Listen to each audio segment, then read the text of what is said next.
Doctor बाबा साहब अंबेडकर को भारतीय संविधान का निर्माता क्यों कहा जाता है? आखिर क्यों अंबेडकर को ही इतनी तवज्जो क्यों दी जाती है? सारी जानकारी इस वीडियो में देंगे। बस आपसे दरख्वास्त है, वीडियो को पूरा देखें। इस चैनल पर आपके लिए रोजाना बाबा साहब के जीवन से जुड़ी वीडियो लेकर आता रहता हूं। बाबा साहब अंबेडकर को मानने वाले लोग चैनल को सब्सक्राइब कर ले। तो चलिए शुरू करते हैं इस वीडियो को। बाबा साहब अंबेडकर संविधान सभा की ड्राफ्ट समिति के अध्यक्ष थे। इनका कार्य था दुनिया भर के संविधान का अध्ययन करना था और जो बातें संविधान सभा कहती थीं, उनका मूल्यांकन और अगर कोई बात सही ना लगे उस पर कानून का झांता होने के नाते अपने विचार देना। इसी कारण बाबा साहब आम्बेडकर को संविधान निर्माता कहा जाता है, क्योंकि बाबा साहब आम्बेडकर ने सभी देशों के संविधान को बारीकी से पढ़ा है, उनका अध्ययन किया है, तब जाकर भारत देश का संविधान का निर्माण किया है। बाबा साहेब अंबेडकर ने ही कहा था कि अगर भारत को हिंदू राष्ट्र बनाया गया तो यह बहुत बड़ी विडंबना होगी। 26 नवंबर 1949 को संविधान सभा ने संविधान के उस प्रारूप को स्वीकार किया जिसे डॉक्टर BR आम्बेडकर की अध्यक्षता में ड्राफ्टिंग कमेटी ने तैयार किया था। इसी रूप में संविधान 26 जनवरी 1950 को लागू हुआ और भारत एक गणराज्य बना। इसी की याद में 26 नवंबर के दिन को संविधान दिवस मनाने का चलन 2015 को शुरू किया गया। यह दिलचस्प है कि यह चलन उस साल शुरू हुआ जब डॉक्टर आम्बेडकर की 125वीं जन्म जयंती मनाई जा रही थी। यह राष्ट्र की तरफ से डॉक्टर आम्बेडकर को दी गई श्रद्धांजलि है।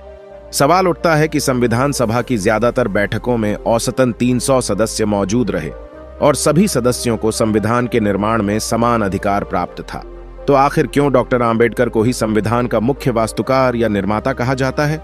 यह बात सिर्फ डॉक्टर आम्बेडकर के व्यक्तित्व और विचारों के समर्थक ही नहीं कहते, बल्कि भारतीय संविधान सभा के सदस्यों ने भी इसे स्वीकारा और विभिन्न अध्येताओं ने भी किसी न किसी रूप में इसे मान्यता दी।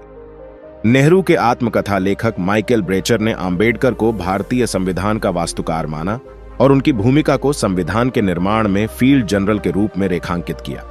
संविधान सभा के समक्ष संविधान प्रस्तुत करते हुए अपने अंतिम भाषण में डॉक्टर आम्बेडकर ने गरिमा और विनम्रता के साथ इतने कम समय में इतना मुकम्मल और विस्तृत संविधान तैयार करने का श्रेय अपने सहयोगियों को दिया। लेकिन पूरी संविधान सभा इस तथ्य से परिचित थी कि यह एक महान नेतृत्वकर्ता का अपने सहयोगियों के प्रति प्रेम और विनम्रता से भरा आभार है। आप क्या जानते हैं? संविधान सभा ने भी मानी आम्बेडकर की भूमिका। आम्बेडकर संविधान की ड्राफ्टिंग कमेटी के अध्यक्ष थे, जिसकी जिम्मेदारी संविधान का लिखित प्रारूप प्रस्तुत करना था। इस कमेटी में कुल 7 सदस्य थे। संविधान को अंतिम रूप देने में डॉक्टर आम्बेडकर की भूमिका को रेखांकित करते हुए भारतीय संविधान की ड्राफ्टिंग कमेटी के एक सदस्य TT कृष्णमाचारी ने नवंबर 1948 में संविधान सभा के सामने कहा था, संभवतः सदन इस बात से अवगत है कि आपने ड्राफ्टिंग कमेटी में मैं जिन 7 सदस्यों को नामांकित किया है उनमें एक ने सदन से इस्तीफा दे दिया है और उनकी जगह अन्य सदस्य आ चुके हैं। एक सदस्य की इसी बीच मृत्यु हो चुकी है और उनकी जगह कोई नए सदस्य नहीं आए हैं। एक सदस्य अमेरिका में थे और उनका स्थान भरा नहीं गया। एक अन्य व्यक्ति सरकारी मामलों में उलझे हुए थे और वह अपनी जिम्मेदारी का निर्वाह नहीं कर रहे थे। 1-2 व्यक्ति दिल्ली से बहुत दूर थे और संभवतः स्वास्थ्य की वजहों से कमेटी की कार्यवाहियों में हिस्सा नहीं ले पाए। सो कुल मिलाकर यही हुआ है कि इस संविधान को लिखने का भार डॉक्टर आम्बेडकर के ऊपर ही आ पड़ा है। मुझे इस बात पर कोई संदेह नहीं है कि हम सबको उनका आभारी होना चाहिए कि उन्होंने इस जिम्मेदारी को इतने सराहनीय ढंग से अंजाम दिया है। संविधान सभा में आम्बेडकर की भूमिका कम करके आंकने वाले अरुण शौरी जैसे लोगों का जवाब देते हुए आम्बेडकर के गंभीर अध्येता क्रिस्तोफ जाफरालो लिखते हैं कि हमें ड्राफ्टिंग कमेटी की भूमिका का भी एक बार फिर आकलन करना चाहिए। यह कमेटी सिर्फ संविधान के प्रारंभिक पाठों को लिखने के लिए जिम्मेदार नहीं थी, बल्कि उसको यह जिम्मा सौंपा गया था कि वह विभिन्न समितियों द्वारा भेजे गए अनुच्छेदों के आधार पर संविधान का लिखित पाठ तैयार करे, जिस बाद में संविधान सभा के सामने पेश किया जाए। सभा के समक्ष कई मसविदे पढ़े गए और हर बार ड्राफ्टिंग कमेटी के सदस्यों ने चर्चा का संचालन और नेतृत्व किया था। अधिकांश बार यह जिम्मेदारी आम्बेडकर ने ही निभाई थी। इसी तथ्य को रेखांकित करते हुए प्रमुख समाजशास्त्री प्रोफेसर गेल ओनमवेट लिखती हैं कि संविधान का प्रारूप तैयार करते समय अनके विवादित मुद्दों पर अक्सर गर्मागर्म बहस होती थी। इन सभी मामलों के संबंध में आंबेडकर ने चर्चा को दिशा दी, अपने विचार व्यक्त किए और मामलों पर सर्वसम्मति लाने का प्रयास किया। आप क्या जानते हैं, बाबा साहेब आंबेडकर एक साथ कई विषयों के विद्वान थे।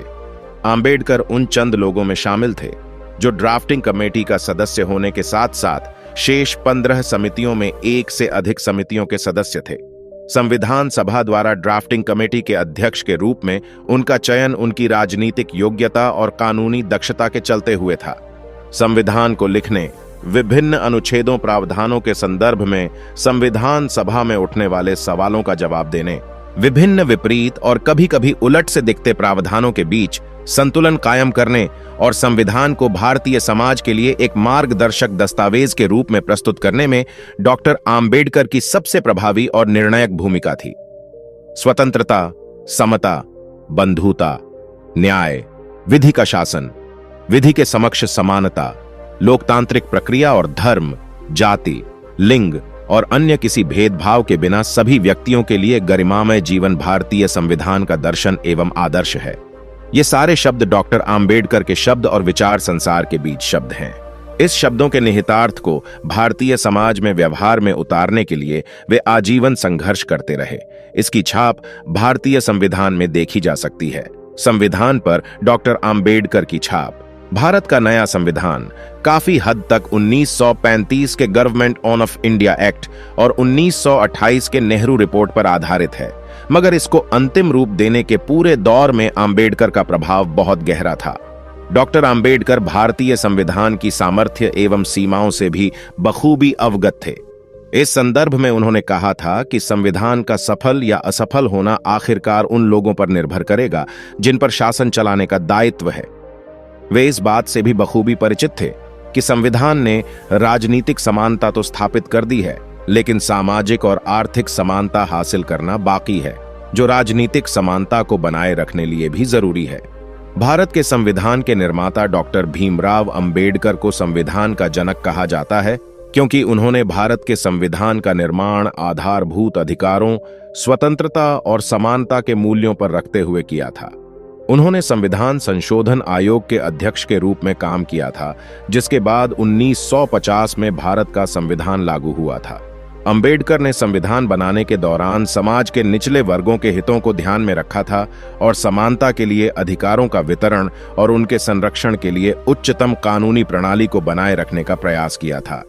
उन्होंने संविधान में स्वतंत्रता, समानता, धर्मनिरपेक्षता, न्याय, स्वतंत्र मीडिया और बहुमत संरचना जैसे महत्वपूर्ण मुद्दों पर ध्यान केंद्रित किया था। इसलिए भारत के संविधान के निर्माण में उनकी भूमिका बेहद महत्वपूर्ण है और उन्हें संविधान का जनक कहा जाता है। उन्होंने दलित बौद्ध आंदोलन को प्रेरित किया और अछूतों, दलितों से सामाजिक भेदभाव के विरुद्ध अभियान चलाया था। श्रमिकों, किसानों और महिलाओं के अधिकारों का समर्थन भी किया था। वे स्वतंत्र भारत के प्रथम विधि एवं न्याय मंत्री, भारतीय संविधान के जनक एवं भारत गणराज्य के निर्माताओं में से एक थे। दोस्तों, आज की वीडियो में बस इतना ही। इस चैनल पर मैं सिर्फ बाबा साहेब के जीवन से जुड़ी छोटी बड़ी सभी जानकारी लेकर आता रहता हूं। यदि आप बाबा साहब को पसंद करते हो और इनके बारे में और अधिक जानना चाहते हो तो हमारे अंबेडकर साहेब जी यूट्यूब चैनल को सब्सक्राइब कर लें। वीडियो को पूरा देखने के लिए धन्यवाद। आपका दिन शुभ हो।